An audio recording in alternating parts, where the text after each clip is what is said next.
Hello, everybody. Welcome to 1v1. I am your introductioneer or whatever for this episode. Joining me, as always, is CarlMF. Hello, world. And I'm excited for our special guest. Yes, so before we get into that, you guys can check more 1v1s on our YouTube page of Boss Rush Games and check us out at bossrushgames.com for more content, and follow us on Twitter at Boss Rush Podcast. But I'm going to hand this interview over to CarlMF so he can introduce our special guest that I am excited to have this conversation with. So Carl, take it away. All right. So as you may see on the video, we have Jamal Green here from, as you may recognize him as the lead composer for Skelattack. Yeah. So Jamal, thank you so much for joining us. Could you just, bless the world with a brief introduction about yourself? Yeah. Well, thank you for having me, first of all. I'm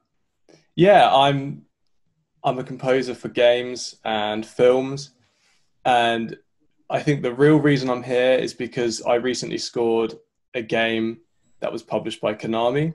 So that game is called Skelattack. It's out now. People seem to be really enjoying it. I'm really enjoying it. It was fantastic to be a part of, and I'm really excited to talk about it today. Awesome. Yes. And I'm excited to have you here. So you said you worked on films prior to Skelattack. I actually did not see that in my research. Can you tell us what things you worked on prior? Yeah, that's the thing. So I've done one feature film and a couple of short films. And I think whenever I think about this, it's hard to really work out my progression. I don't know if I started wanting to do games or films, or probably both at the same time. But films are a huge thing for me, and it's one of my dreams just to be able to score Hollywood films. Basically, it's everybody's dreams, every composer's dream. Nobody would ever turn an opportunity like that down, but for me it's really important. It's something I've always wanted to do from when I started out. So yeah, I've done one feature, a couple of short films, and I've done games from the start, and I'm trying to incorporate films as I go. So whenever there's an opportunity to score a film, I'll take that. Gotcha. And work really hard at it. Cool. So speaking of Skelattack, can you tell us how you landed that gig? Yeah, so I would basically, the way I would find projects is through Twitter mainly, or just social media in general, but I would have the most success on Twitter. So I would scroll through the game dev hashtag, or just like follow loads of people and see what everyone's retweeting. And somehow I stumbled across a guy called David Stanley, and he was making a game called Skelattack. And there was just like this one video I saw of this platforming game, and it was this skeleton, and it was just jumping from block to block. And I think my mind just exploded. And it's weird to sort of say that now, because the game has moved so far, and it looks nothing like it did really, even though it's still got that original David Stanley vibe to it. It's so different now, but there was still something in that just like, my mind clicked, and I knew I really wanted to work on it. So I messaged Dave and I said, would you need any music for this game? And at the time he was using like stock music, and it worked, it fit, but I felt like I could provide more. And so I did. I wrote this demo, quite a long demo with loads of different ideas, and it would move between all these ideas. Because whenever I write a demo, there's always so much I want to say. Like, I can't just do one idea. I've got to say like this. What would it sound like for a boss theme? What would it sound like for like a shop theme, an exploration theme, all of it. I've got to say it all. I can't just go in just a little bit. So I made the demo and sent it off to him, and he liked it, and that was it. Then like we just kept working. Awesome. So a jump shot from the DMs got you that job. Huh? That's awesome.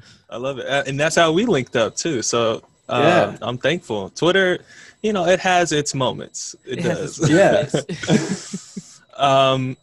So you sound like you're a gamer. Or so would you say that you are there any other games that are existing or that you know, maybe have heard about through the grapevine that you would want to be a part of?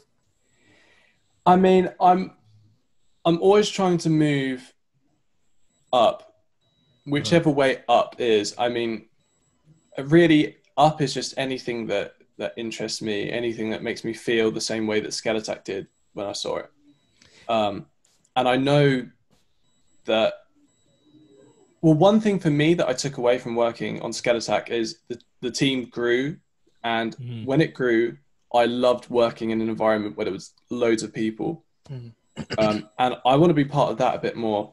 So bigger games is where I'm looking next. And also just to be part of like established franchises that I love would be great. So I'm always thinking, what would it sound like for me to do Halo? Or what would it sound like for me to jump on the next COD game? And that sounds like a long shot, but I think Skelattack sounded like the idea of being published by Konami sounded like a long shot when I started. That was never in my mind. So that's given me the confidence. I feel like now I can really do anything, and I'm going to set my mind to hopping on some bigger games if I can. You can do anything. You got the talent, man. Go ahead, Ed. So Mega Drive, known as the Sega Genesis in America, was pretty big in the UK. Did you ever have one? And the reason I'm asking is because here in America, the first edition of the Sega, the Genesis, it had a headphone jack inside of attached to the Genesis, and you will plug your headphone in and cut up the volume using the music. Did you ever have one, and that inspired you to do like game music? At a younger age, or like you was hear Sonic or Streets of Rage do the Genesis or the Mega Drive and just be like, I kind of want to create stuff like this. Not the sound, but game music in general. Yeah, but that's, you know, my sister had one, and so we would play that.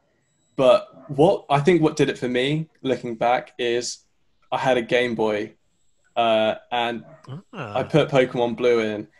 And just like I used to just like fiddle with the sound scrolly thing on the side, you know, it'd be like a wheel, and I used to just try and like remix Pokemon tunes just by turning it up and down, and just that would be it. So it's like a similar thing, just listening to game music. And at the time I didn't know that's what made those games so special to me, but even though I knew at the time I loved those tunes and I would sing them, that really is what made those games special. Like looking back, it's like, wow, that I still listen to the music now. So yeah, that would be it. That's beautiful. Because like a lot of people are remixing some of the older games, like 80s and 90s, like Super Nintendo and Sega Genesis games, and they're making it feel like classical and stuff. And do they sell like soundtracks and stuff like that in the UK, like around you? Yeah, they do. Yeah. I haven't bought any like physical soundtracks. That's something I really really love to do. Start like an actual soundtrack collection. Yeah. Oh, nice. Okay. So it sounds like you definitely are a gamer. Can you tell us two questions. One, I'll just ask the first one. What's your fondest gaming memory? Oh, damn. I would say it would have to be probably Pokemon. You know, just sticking that game in for the first time, and Actually, no, right. Here's what it is. It wasn't fond at the time. I hated it at the time, but I was playing Pokemon Blue, went into a cave and got pretty deep in one of the dark caves that you couldn't see. It would just be completely black. And I realized I didn't have an escape rope and I couldn't find the way out. And I started to cry. But looking back, that's probably one of my fondest memories, because it's like I was that involved, I was that engrossed in the game that like I actually was so upset. I thought I'd never get out of the cave, you know? Yeah. That's funny. Yeah, you needed the flash. TM flash. Yeah, exactly. Yeah. So would you say Pokemon Blue contain your favorite soundtrack in a game? No, weirdly, as much as I love it, I would say my favorite soundtracks are things like Mirror's Edge, Nier, really love that. Which Nier, Automata or the one for PS3? Automata. Automata, however you say it. Yeah, there's so many.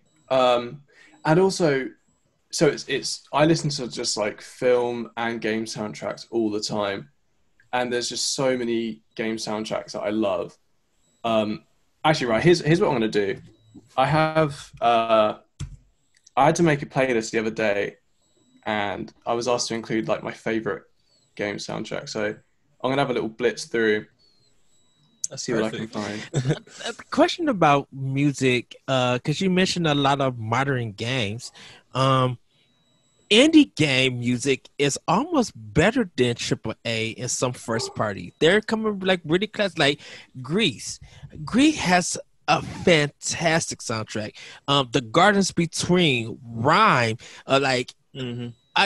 the ending of Rhyme, and we're doing it for our book club for Boss Rush, and there's a part where you get closer to the end and it's raining and it's just this piano accompaniment. Right. And it's just like, why is this soundtrack almost better than a Naughty Dog game or something like that? That is the question, man. Yeah. Like how do you see indie game music becoming almost as big, even like with Cuphead and this jazz kind of thing, like things that gamers are not used to? Like, how do you see the music landscape changing for indies? Indies are becoming like the actual pop stars of the game world, and it's because they're just like free to do what they want, you know, and they don't have time constraints. They can work on games for as long as they want. So every time a new indie comes out, you know, and people love it, it's because it's a hit. These games, and just, you know, the ability to give composers the time to write the music they want to write for these games is why the soundtracks come out and they're fantastic. And I think it's so interesting, as you said, that like these indie game soundtracks are coming out and becoming more popular than AAA game soundtracks. And I think eventually indie games are going to completely take over AAA games in every sense, including, you know, in a financial sense, because, you know, things like Minecraft, that's on my list. So I just opened my list up. Minecraft, man, I think that changed the game. that changed it. Minecraft changed it. So yeah, I've got all sorts of things on this list. I've got something from Skyrim, big thing for me. Halo, Cuphead is on here. Witcher 3, man, yeah. A lot of fantasy stuff, a lot of orchestrated, big, mostly orchestrated kind of sound. Because like Call of Duty, like if you take everything out of Call of Duty and you listen to their soundtrack, just like their theme, their intros, they're really good. But they're film quality. Sometimes it's just like there's a mood here. Sometimes it's spooky, sometimes it's leading you into what you're about to get, and it's like, why we don't pay attention to this? We pay attention to what we did in multiplayer, but we do not pay attention to the music in Call of Duty to be like, this is fantastic, and no one is talking about it. You know that, right? When I first listened to the Modern Warfare 2 soundtrack, that is one of the things I credit as what got me into game music. So like it's such a long thing because I played Pokemon Blue years and years before that, obviously, but it wasn't right after that I wanted to be a game composer. You know, I was too young, but after playing Modern Warfare 2, that's when I actually got my fingers on the keyboard. That's when I was like, this is what I want to do. It was that. And it just changed it for me. I couldn't believe like you could get that filmic quality in a game. Yeah. And so that's what I try to provide now for the games that I do. There's loads of ways to score a game, but for me, it is about providing like the biggest thing I can. Like, how can I make this sound as close to a film as possible? Yeah, I think that with a lot of that takes time, arrangement, and definitely sound engineers. Sound engineers can make your sound like crystal clear, beautiful. You don't want to make your stuff sound like you put it into what is that music program that everybody use, like Fruity Loops. Fruity Loops, yeah. You know, and no knock to Fruity Loops or anything like that, but you really want your music to stand out, and sometimes the sound has to, because like journalists and reviewers, they may not talk about sound, but like if they're doing a feature about indie artists and soundtracks and some of their favorite music, nowadays it's important for your sound to sound right and on point, and whether it's professional or not, it has to sound good so it can stand out. You know, you never know what will become a classic. You never know what would be the next Mario theme that if you heard it, bam, you know what game that's from. You know, so you kind of want to make sure that, like, I say this: if your music could be on the level of Mega Man 2, you in the door. Well, I'll try. But I'll try. He's already in the door. But I'm like not speaking, like not talking about you, because your music's fantastic. I was listening to Skelattack, and I'm just like, this is some very jaunty medieval thing as I just fall into the glass again. Dang it. You know, and it's just like da da da da da, and it's really good. Like the game and the music mixes, and it's just like, if I take anything away from this, yes, the challenge, just this platform challenge, but I'm like, the music stands out and it sounds good. Yeah, Air is a juxtaposition between the like the happiness, the swing style melodies and the music, and then like the frustratingly difficult platforming that is in the game. So it's like I remained calm because of your music, is what I'm trying to say. Oh, I appreciate that. Yeah. So I do want to just move on to the next question, but I would say my favorite soundtrack has to be Donkey Kong Country on the Super Nintendo. Yeah. I still listen to that music. The underwater theme is that's huge. Yes. Which is weird because Streets of Rage 2 would be mine. But Just Shapes and Beats broke that in a sense. Right. So Jamal, what kind of advice would you give to aspiring composers and producers? Yeah, I think probably keep yourself open to trying new things. What I see a lot of now is people like specializing too early. I don't think it's ever too early to want to find your voice and hone in on a particular skill.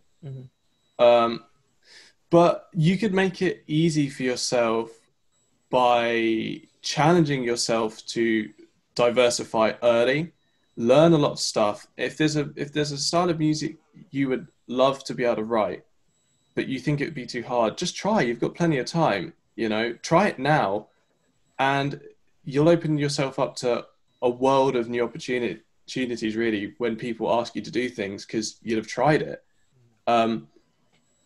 Like film and game music is learning on the job.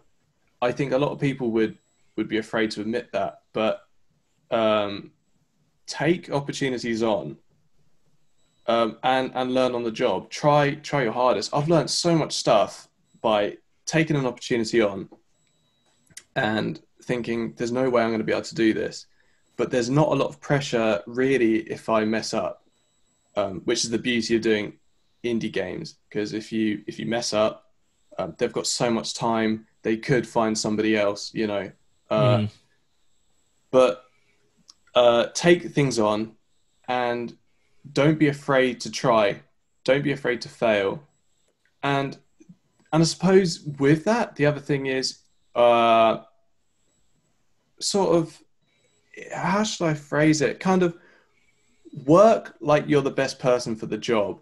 You know, believe that your voice can really bring something to each project you work on, but be the first to admit when that's not the case. And if you're not serving the game or film, and things aren't working out, you need to talk to the developer or the director, whoever it is, and work out another route, or think about moving on from the project, because that I've seen other people go through it. I've been through it. You know, I always work like I'm the best for the job, and that's because I want to take new things on. But if it doesn't work out, then you're not doing anyone any favors by sticking with it.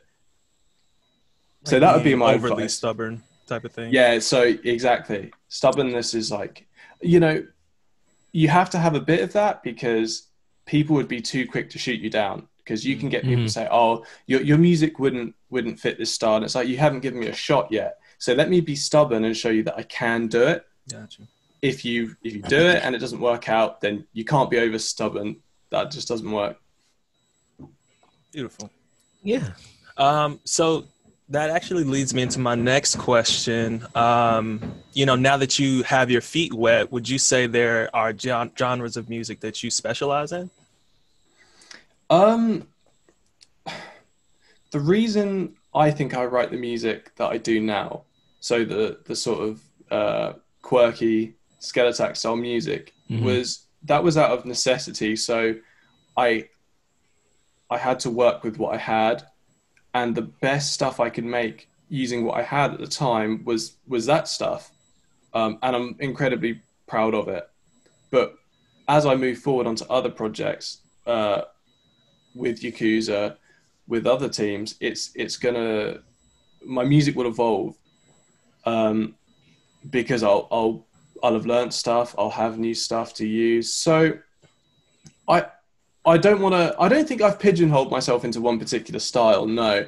And I think I do pride myself on being able to write in a lot of different styles, but whether or not other people sort of think that about me is sort of another thing, really. It was just similar to what I said. So I think a bit of stubbornness there to get my foot in the door in other avenues will be what I need. Gotcha. Would you make something like a chill hop video game soundtrack? Yeah, I would love to do that.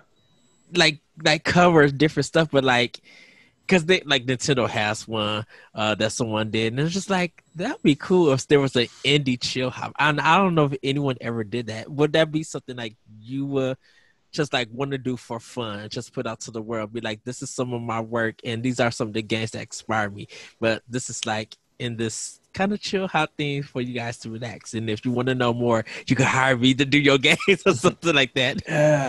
Yeah. Somebody did do that, and it's somebody I've been following quite a bit.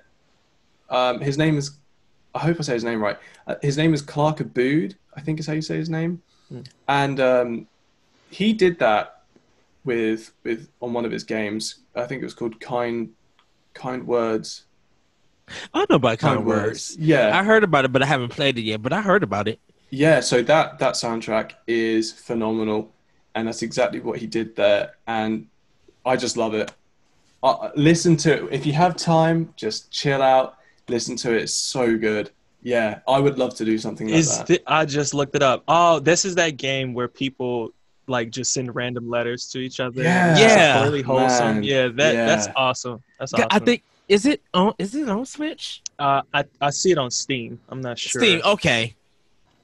Wow, yeah, that's really cool.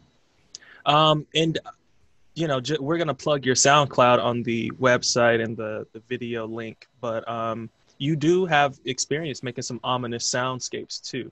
So just wanted to let our audience know that you're not just the jazz undertones and swing style melodies that we're familiar with on Skelattack. Yeah. I've tried a bit of everything, really. Well, I'm trying to do a bit of everything. Um, so there's a game called Forza Horizon 4, and the reason I mention it is because the soundtrack is all UK music, and I found a lot of unknown house and other songs from there. Do you sometimes find yourself finding licensed music from games that maybe you're picking up, like let's just say Grand Theft Auto San Andreas, and maybe it's music that you didn't hear in a period of time, and then you find it and you're like, oh, this is a cut. Why? How come I've never heard it? Like, have you find some new music through licensed music in video games? Yeah. I mean, yeah. When I used to play GTA or Saints Row, anything that stuff, I was just like, or Sleeping Dogs, like that. Yes. I was just, you just drive around and you hear new stuff, and it's like, wow, that's something. Because normally I'm like, right, I want in games, I want to hear composers at work. I want to hear composers attached to projects, and I think that's the best way music can fit to a game. But sometimes these games challenge that with licensed music, and it's like, wow, yeah. So that's where I find some really cool stuff. Because I found just a little bit of your love, the Bloody Pop remix through Forza Horizon. And I was just like, I hear that song at work, and then I hear the original version. I'm like, wait a minute, this is from Forza. What is this version? Oh, that's the original one. Oh, I never heard that. Yeah. Because Forza Horizon 4 got the dance music on there. That's like on the radio station I play. I would honestly say all the Forza Horizons have shown me to a lot of different music. I think the original compositions of music in gaming is super important, but also giving artists that signal boost that they might need to new crowds is just as important too. So I don't know. I just love games. I love games. What about music making games, Jamal? Have you played any on PS2 or 3DS or anything like? Do you mean like Rock Band or? Yeah. No, I actually haven't played any of those. I know there was one of them that you could make your own like different kind of music on PlayStation 2. And one of my friends in UK gave me the name of it, and I'm like, yeah, that's the game. I think it was MTV Unlimited or something like that. But right. When they give you like samples that you can make your own music, have you ever tried anything like that, like on the PlayStation 2 or anything? No. So is that something that you guys do? Have you done that a lot?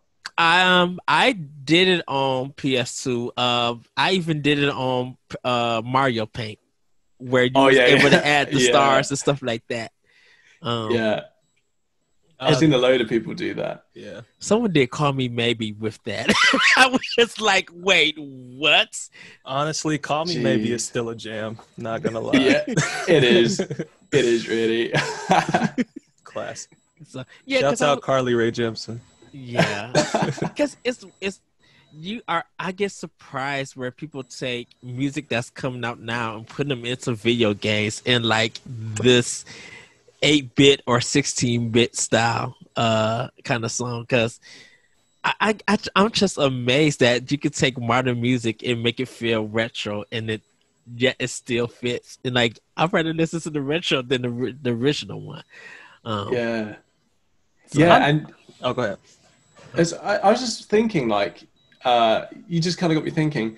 Most people like it that way round. So you can take a new song and make it retro, but it's way harder to take a retro song and make it new without people disliking it. Because I've seen a lot of that recently, where people have like made new versions or remixes of like retro tunes, and I don't know, it's kind of like 50-50. Some people love it, and then you get those die-hard fans that the original is better.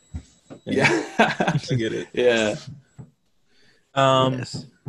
So Jamal, you're one of Sony's highlighted artists of the month.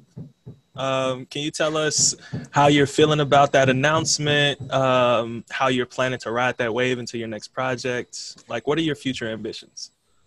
Well, we know the game, the movies, but yeah. So, I mean, first of all, everything that's happened with like Sony taking me under their wing and like doing this stuff, it's like what I said. Like I'm a dreamer, but I never expected that stuff to happen. I could never have expected that. It's so cool just to see like Sony featured me on like their Black Music Month campaign next to some really cool artists, and then like just to be able to say that I'm one of the featured artists for this month is crazy. And Konami too. Like I have to give a massive shout out to Konami, because they've just taken me under their wing too, and just really helped spread the word on my music and Skelattack, and really signal boosted that. And then Mondo as well. Like everybody's getting behind it. It's weird. That's all I can say. It's weird. And then future ambitions. I just want to like conquer the world, man. Like, I'm sorry. I just want to do it all.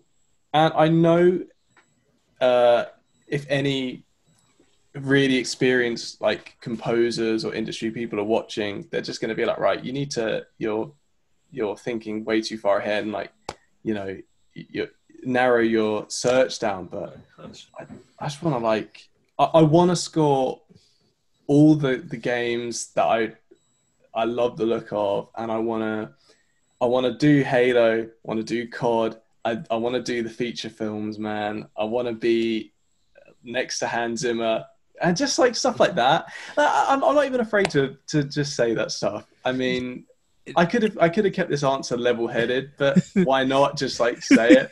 Speak it into existence, man. Yeah, I like it. It showcases your passion for what you love to do. And why not have that dream or that goal? Go as far as you can. Do what you got to do.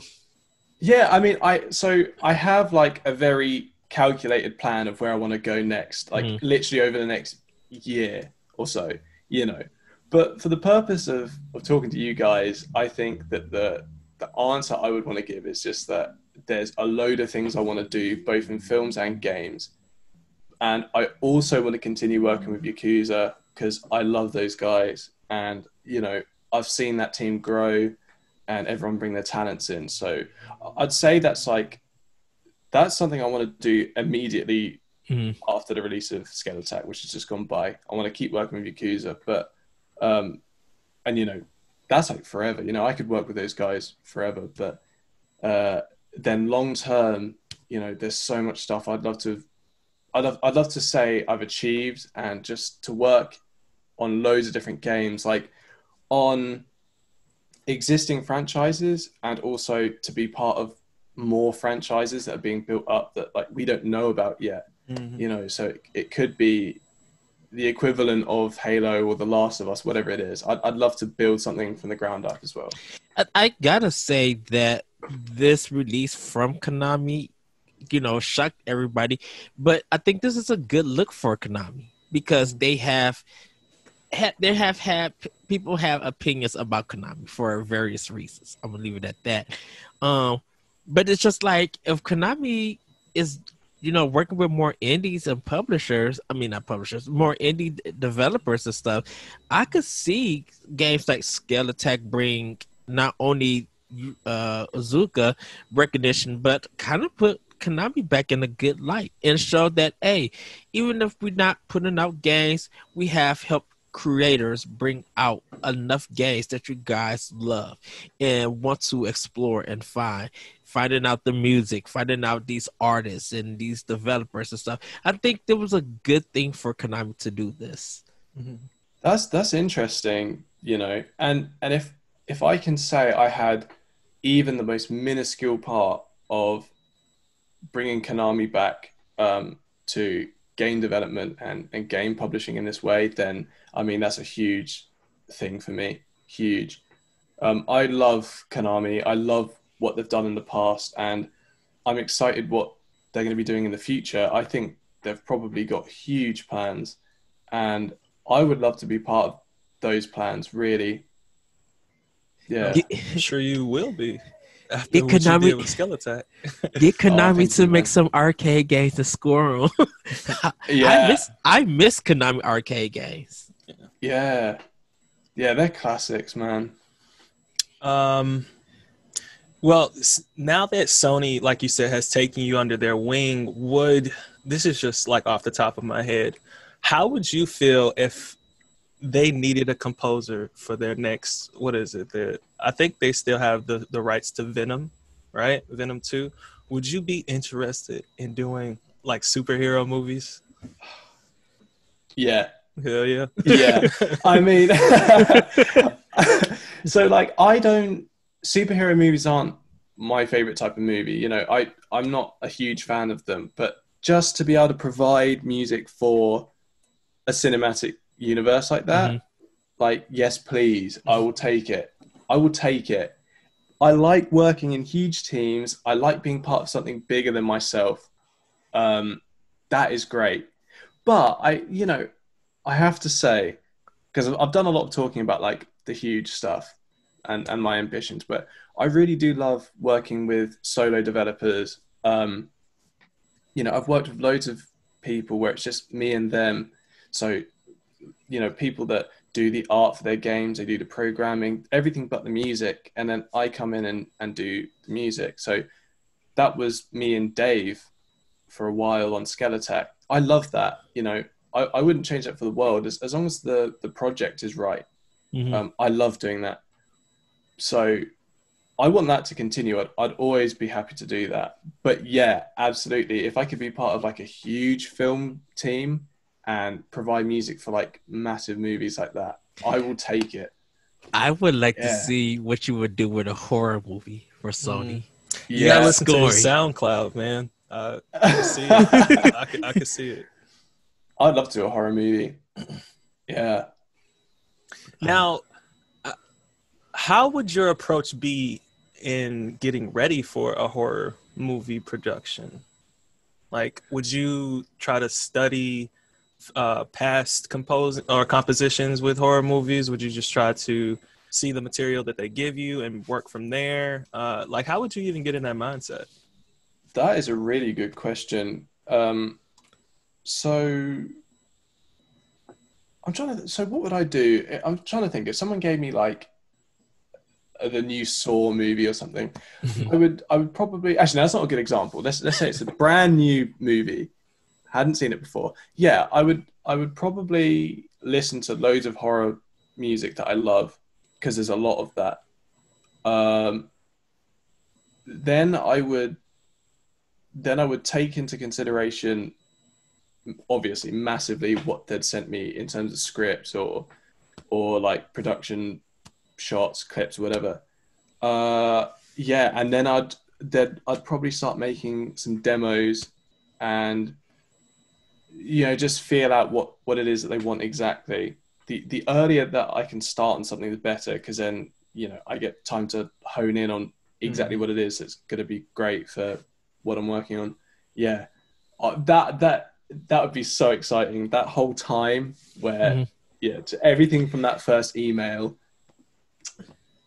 Absolutely. I think one of the thing is like if I was a composer, I think I would just take random pictures around town and just like get video and just like move camera slowly, look at something that looks beautiful or something that's decayed and take a shot and just hold it and be like, how would I score this? How would I go to the level of Silent Hill or am I going ghouls and ghosts?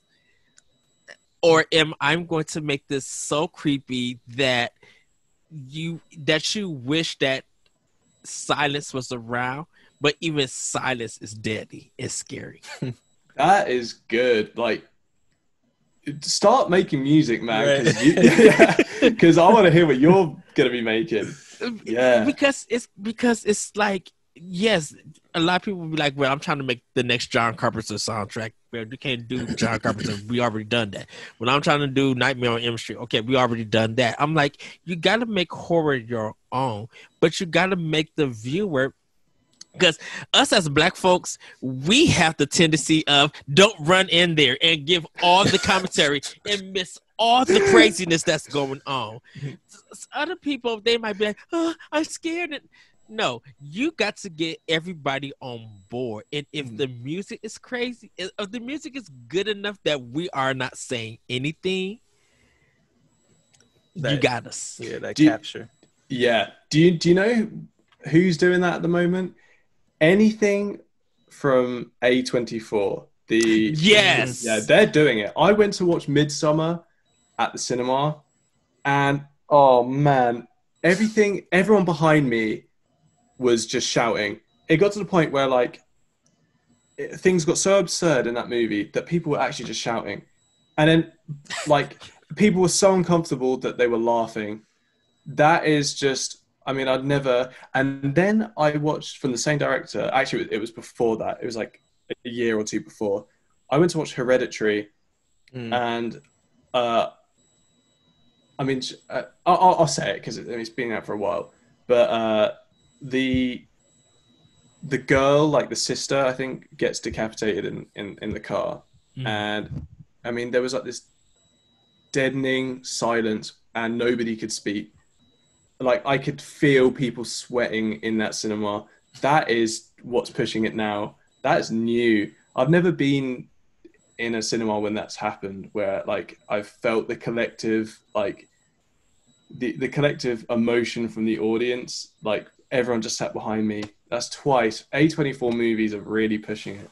Yeah, that notion that silence could be just as powerful as the composition, for sure. Yeah, in certain scenes. Yeah, the director of those movies is Ari Aster, I believe. Yeah, that's the one. He's doing some good work. Yeah.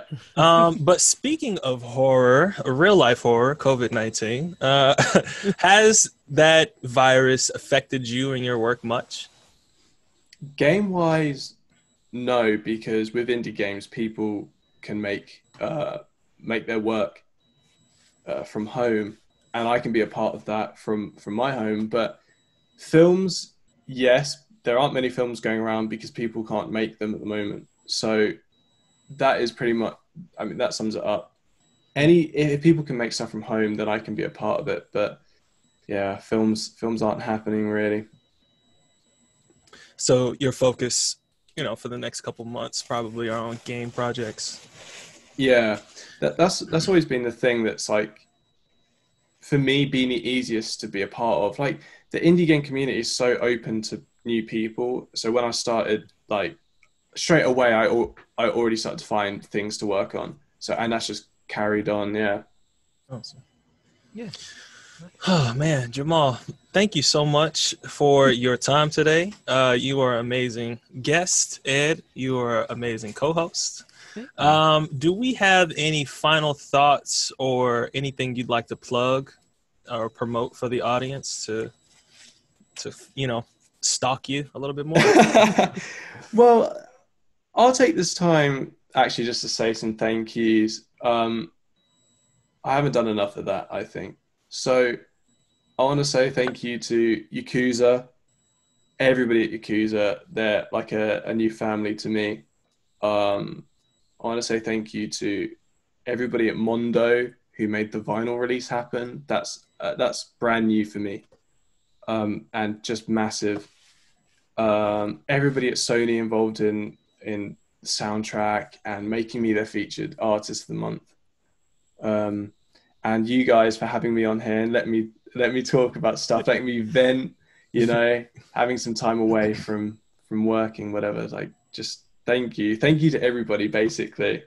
Yeah. Yes. Can people find Skelattack on Bandcamp or anything like that? Like to purchase your soundtrack or anything? Or is that something that's in the works?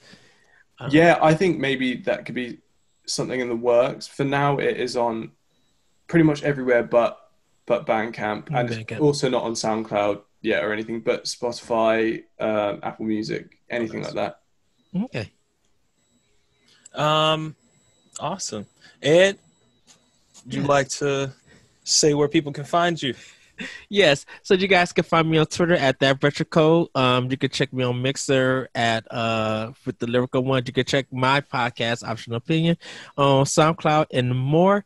And yes, check out Boss Rush Podcast on BossRushGames.com.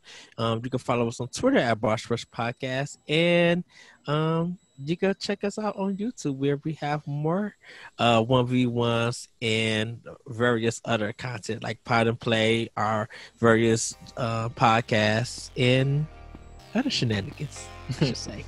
Yeah, awesome. And I have been your host of today's one-on-one, or co-host. This is CarlMF. I'm on YouTube, Twitter, under the same name, CarlMF with a C. Same with Xbox if you want to do some Destiny 2 raids. I don't know. But that has been our episode of One-on-One with the one and only Jamal Green. Thank you. Yes. And everybody, we will see you next time on 1v1. Bye, everybody. Bye, cuties.